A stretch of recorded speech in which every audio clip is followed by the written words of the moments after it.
വടക്കുംനാഥ ക്ഷേത്രത്തിലെ നടുവിലാലിലെ ആൽത്തറ ഗണപതിയെ സ്മരിച്ചുകൊണ്ട് നമുക്ക് തുടങ്ങാം.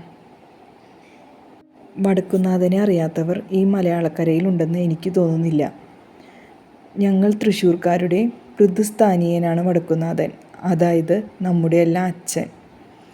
തൃശ്ശൂർ നഗരത്തിൽ സ്വരാജ് റൗണ്ടിൽ പ്രവേശിക്കുന്ന ഒരാൾക്കും നമ്മുടെ വടക്കുംനാഥനെ ഒന്ന് വലം വയ്ക്കാതെ പോകാൻ സാധിക്കുമെന്ന് എനിക്ക് തോന്നുന്നില്ല.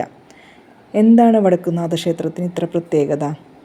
എന്തുകൊണ്ടാണ് വടക്കുംനാഥ ക്ഷേത്രം അത്ഭുതങ്ങളുടെ കലവറയാണെന്ന് പറയുന്നത്?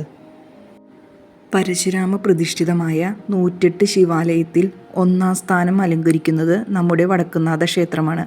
ശ്രീമദ് ദക്ഷിണ കൈലാസമാണ് വടക്കുംനാഥ ക്ഷേത്രം. വടക്കുംനാഥ ക്ഷേത്രത്തിലെ ശിവലിംഗം നമുക്ക് കാണാൻ സാധിക്കില്ല, കാരണം അത് നെയ്മലയാൽ മൂടപ്പെട്ടിരിക്കുന്നു.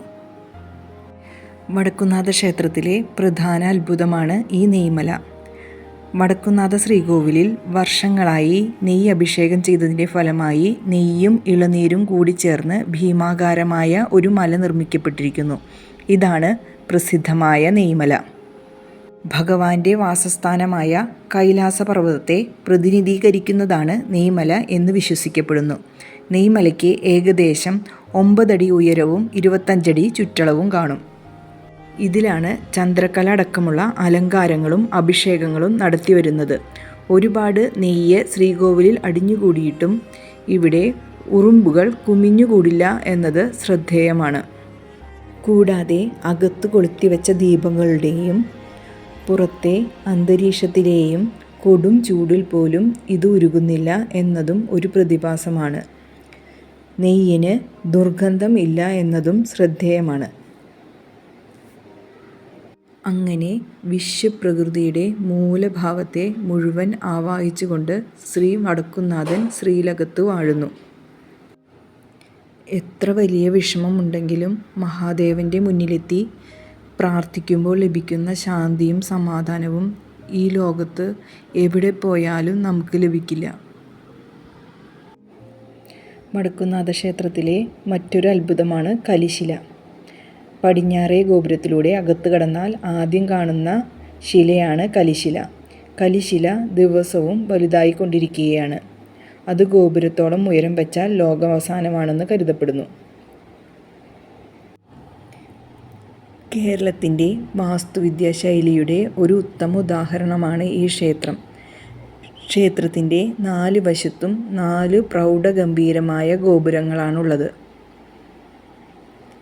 ആർക്കിയോളജിക്കൽ സർവേ ഓഫ് ഇന്ത്യ കേരളത്തിൽ നിന്നുള്ള നമ്മുടെ ഈ ക്ഷേത്രം ലോക പൈതൃക പട്ടികയിൽ ഇടം നേടിയിട്ടുണ്ട്. നമ്മുടെ എനർജി ലെവൽ ഉയർത്താൻ ഈ ക്ഷേത്രത്തിന് സാധിക്കും. ആ രീതിയിലാണ് ഈ ക്ഷേത്രത്തിൻ്റെ നിർമ്മിതി തന്നെ.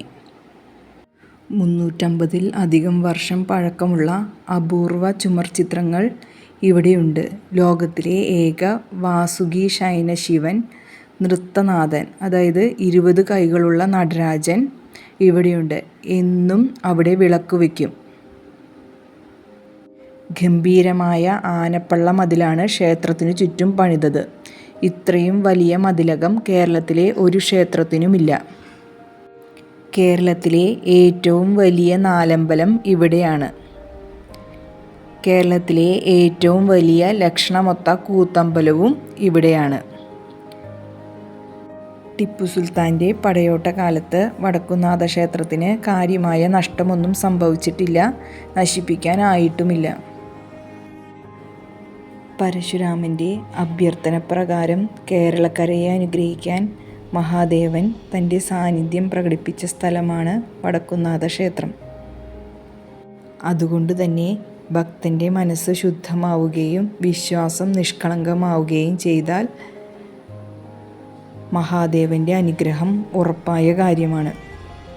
ഈ ക്ഷേത്രത്തിൽ എന്താണ് ഉത്സവം ഇല്ലാത്തതെന്നും മൃതസഞ്ജീവനി തറയെപ്പറ്റിയും വ്യാസശിലയെപ്പറ്റിയും വിൽക്കുഴിയെപ്പറ്റിയും ഋഷഭന് എന്താണ് നൂൽ വയ്ക്കുന്നതെന്നൊക്കെ അടുത്ത എപ്പിസോഡിൽ പറയാട്ടോ. നിങ്ങൾക്കിത് ഉപകാരപ്പെട്ടെങ്കിൽ എന്നെ കമൻ്റായി അറിയിക്കണേ. പാർട്ട് 2 വേണമെങ്കിലും പറയണേ.